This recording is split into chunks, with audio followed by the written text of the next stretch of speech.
Hi, Terry here. Welcome to another video. Today, I want to take a few minutes to set something straight. And that is this.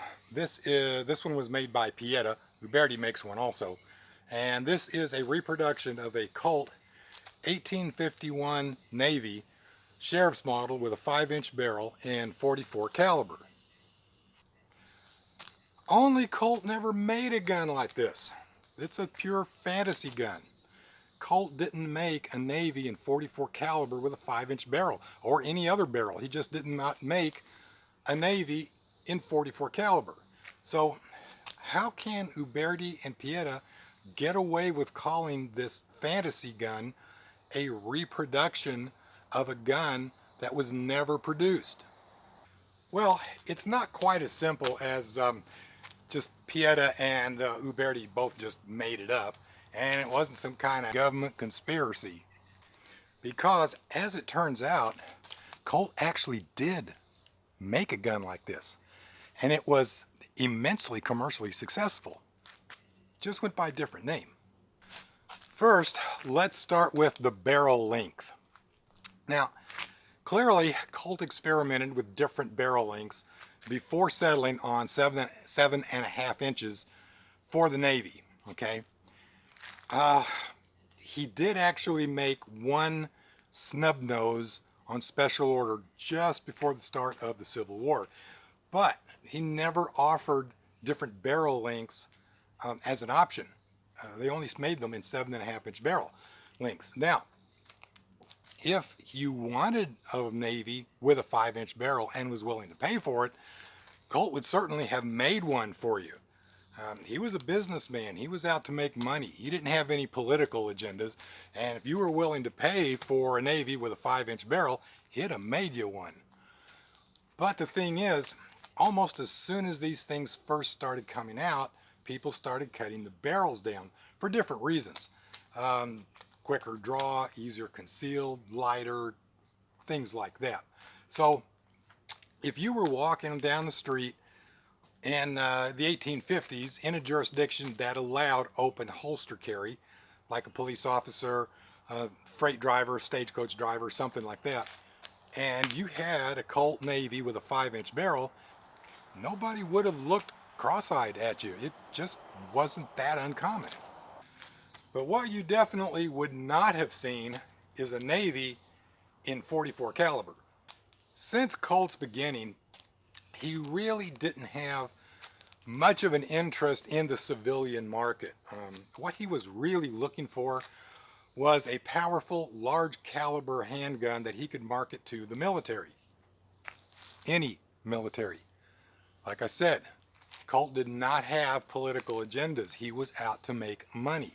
And in fact, he even had a weapons depot started south of the Mason-Dixon right before the Civil War started. He was going to sell guns to both sides. The war just started before he was ready. His first gun, the Patterson, issued in 1836 in 28 caliber, had some major design flaws. He did bump it up to a 31 caliber right before the production run ended in 1839, but it really didn't have much success. So he started with the 1847 Walker in 44 caliber. Now that was made mostly for the Texas Rangers, mostly. And it had a few design flaws in it, like a tendency to explode, which customers had a tendency to frown upon. So that quickly evolved into first, second, and finally third model Dragoon. But while Colt did sell some of these, they really just did not have the commercial success that he had hoped for. The problem was the technology of the day was too far behind the idea. Colt did not have good quality, high strength steel castings to work with. He had to use wrought iron.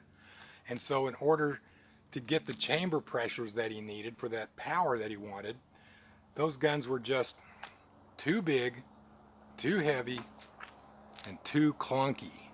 So Colt had a change in plan, and he finally turned his attention more to the civilian market.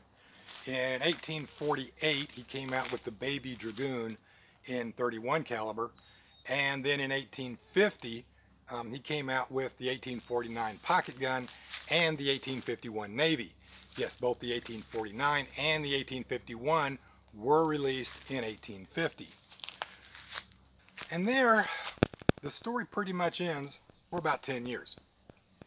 Colt kept working on the Dragoons, and they were some of them were made right up through the Civil War, but they just never had the commercial success he wanted. The whole idea just wasn't working out. It just wasn't going anywhere. But the pocket gun and the Navy were both immensely successful, especially the pocket gun. Colt manufactured 300,000 of those things between 1850 and 1873. And I mean, it's hard to stress just how popular it really was. Everybody loved it. Everybody wanted one, good people and bad people. And it was by far the single most popular had-to-have personal carry self-defense handgun of the 19th century around the world. And if you look at a pocket gun, one of the first things you notice is it looks pretty much just like a little Navy. It looks like a baby Navy. And if you look like a Navy, it looks like a big pocket gun. And that's because all of the design characteristics of each are in both. This actually kind of is just a baby Navy, and a baby is just a big pocket gun. So this got Colt to thinking, if he could scale a Navy down to the pocket gun, or depending on which he developed first, if he could scale the pocket gun up to a Navy, why couldn't he scale the Navy up? So Colt took the 36 caliber Navy, which is this, the frame, the action, the hammer, trigger, grip, the whole 9 yards, okay?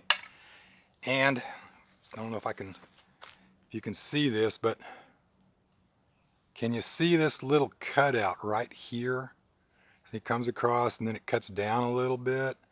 I don't know if you'll be able to see that in this light, but they kind of cut a little well out right here on the forward part of the frame. Then he took a 36 Navy cylinder from here back, and he beefed it up from this line forward to hold a bigger bullet. He then put that on a 36 caliber Navy frame. From this line here back is a 36 caliber Navy. Everything about it, all of the action parts, all of it. The ratchet, the nipples are all 36 caliber Navy. It's just from this point forward, he beefed it up for a 44 caliber ball. He made the cylinder a little bit longer to hold more power, and then he cut a little bit off the forcing cone for the barrel. Then he redesigned the barrel. He made it round instead of octagon, which makes it easier to finish and polish. He used a creeping loading lever instead of a pinion one.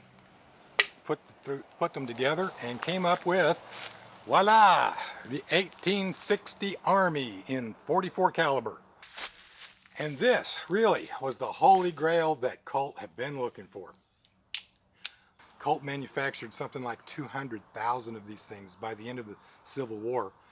And then he even made more money on them by snatching up as many of them as he could and reselling them.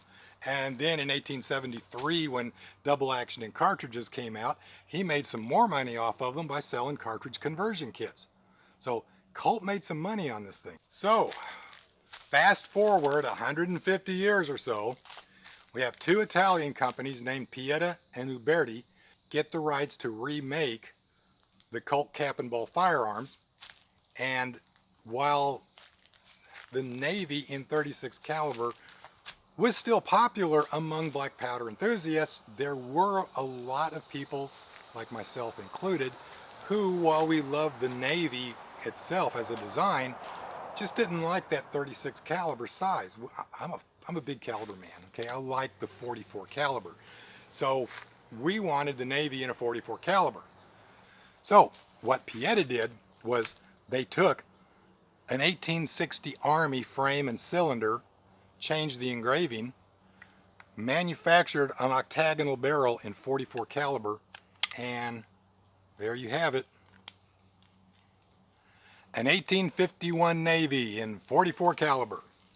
And they even saved me the trouble of having to pay a gunsmith to cut the barrel down, and offered it with a 5-inch barrel, because I just like the 5-inch barrel better, which a lot of people did. That's why they were cutting them down. So that's how this gun came to be in existence. Colt very easily could have named the 1860 Army the 1860 Navy in 44 caliber. They were really that similar. He called it the Army because he wanted not one model of gun in 2 calibers, but 2 models of gun in 2 calibers to create a larger market share. So, historically accurate? Well, you know, if there anybody out there really anal retentive, picky reenactors or history buffs want to complain about how Colt never made a Navy in 44 caliber, man. Well, guess what? Colt never made those fancy stainless steel slick shot nipples either, man. So deal with it, okay? That's where this gun came from. Fantasy gun? Yes, but not entirely. So, thanks for watching, and hope to see you next time.